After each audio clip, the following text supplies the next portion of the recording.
the strongest braves in history, the Sentai with a bunch, and I mean a bunch, of rangers. My name is Alex, and in this video I'll be talking about Juden Sentai Kyoryuger.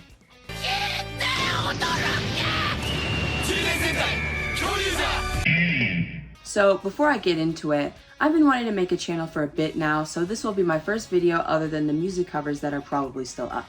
This channel will probably just be me yapping about the shows I like and the shows I watch, but first up is Kyoryuger. Warning spoilers for this season: the movie Gaburincho of Music, Brave 33.5, 100 Years After, Takyuger vs. Kyoryuger, and Kingoger vs. Kyoryuger. Kyoryuger is the 37th entry to the Super Sentai franchise, and the motif for this season is dinosaurs and kind of music. I was really excited to watch this one because I'm a huge fan of Power Rangers, especially Dino Charge. Going into this season, I didn't really know what to expect because I do know that Sentai and Power Rangers adaptations are rarely one-to-one. So I was really excited to see the differences between Dino Charge and Kyoryuger. But the topic of this video is not to talk about the similarities, so let's just move on. This season is about 6 rangers recruited by the wise god Torin to use these zyudenchi, which are the Zords for this season, to fight the evil dead boss army who has been trying to use human emotions to gain energy to awaken their boss, who is an evil alien also named Deboss, who has been trying to commit the mass extinction of humanity on Earth. To activate these ranger powers, Torin gives the rangers these battery-like things called zyudenchi to use with a Gabu revolver, which doubles as a weapon and a morpher. As for rangers, I mentioned that there were 6, but there are really 14 in total, with 4 of them being successors to other rangers in the season. But let's just focus on the main 6. Daigo, or King, the Red Ranger, Ian, the Black Ranger, Nobuharu, the Blue Ranger, Soji, the Green Ranger, Ami, the Pink Ranger, and Utu Semimaru, or Uchi, the Gold Ranger. These rangers were chosen to be Kyoryugers because of their high levels of bravery, which is the main power source for the rangers. I really enjoyed these characters, especially King, Ami, and Uchi, and all of their interactions, especially in the beginning because I thought it was really amusing with how they were trying to hide their identities from each other, but then they eventually revealed their identities to each other and the public, with the exception of Nobuharu, who tried to hide his identity of being a ranger, to his sister, who knew the entire time and even became a ranger too.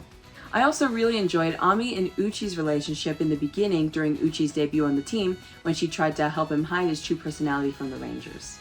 Overall, these rangers were really fun and the team together was really strong, but I felt the rangers on their own could have been a little bit stronger. I do wish we saw more of the spirit rangers like Tessai and Ramirez, and secondary characters like Shinya, Yayoi, Dr. Olshade, and eventually Yuko getting more screen time with the other rangers and apart from them as well. And I would have loved to see a little bit more time spent on their backstories. I still enjoy these characters a lot. They were really fun all together. I just think there could have been more opportunities to give other rangers more screen time. On the other hand, I want to go on about a character that I really enjoyed, the Red Ranger, King.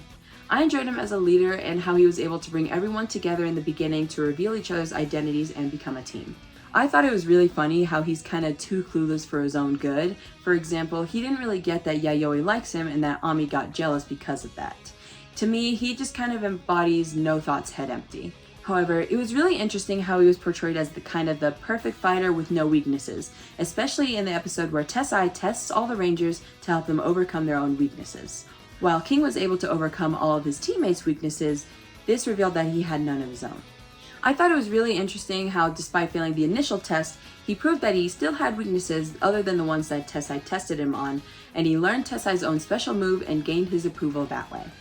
Moving on, the storylines within Kyoryuger mostly have the rangers fight the monsters sent out by the various chevaliers to prevent them from trying to gain that human emotion energy. Every episode ends on them defeating the monster of the week, as is normal for Sentai seasons. A lot of the earlier episodes had the rangers try to figure out the next piece in the puzzle, whether that be finding out what the extra zyudenchi can do, or finding the zyudenryu stones that can help with the zyudenryu, with the last few episodes focusing on how to defeat Deboss. All the episodes though focus on the overarching story and goal, but I personally enjoyed the more humorous, more episodic episodes that were based on character interactions more.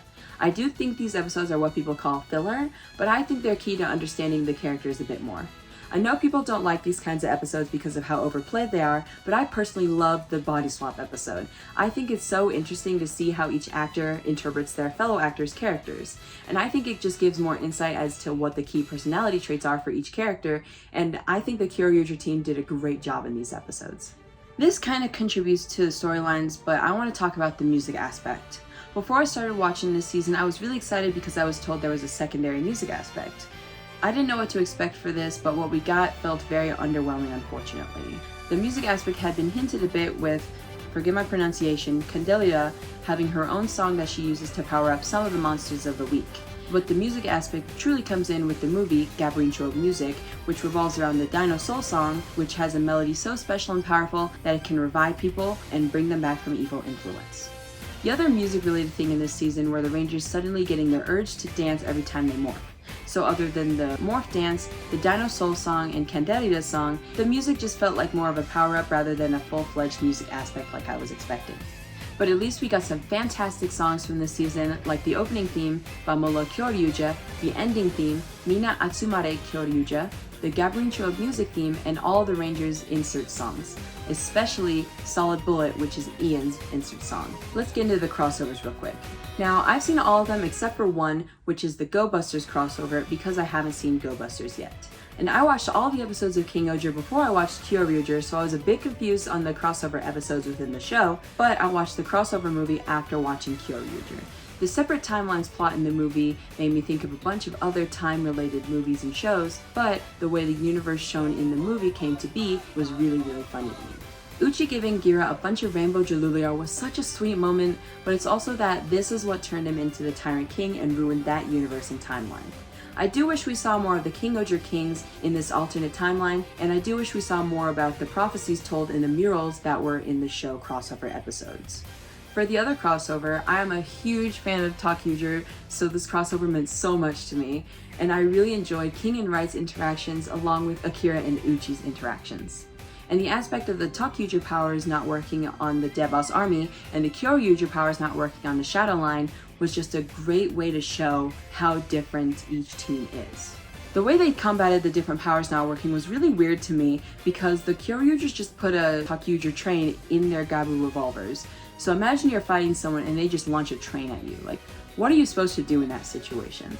Anyways, my favorite part about this crossover was the group morph and roll call and the multicolor explosion at the end of the roll call. That was just so special to me. I loved it so much. So this season and all of its specials were so fun and exciting. I genuinely loved watching every episode and maybe doing a little dancey dance at the end of every episode. Thank you for watching, and if you're still here, comment your favorite zyudenchi.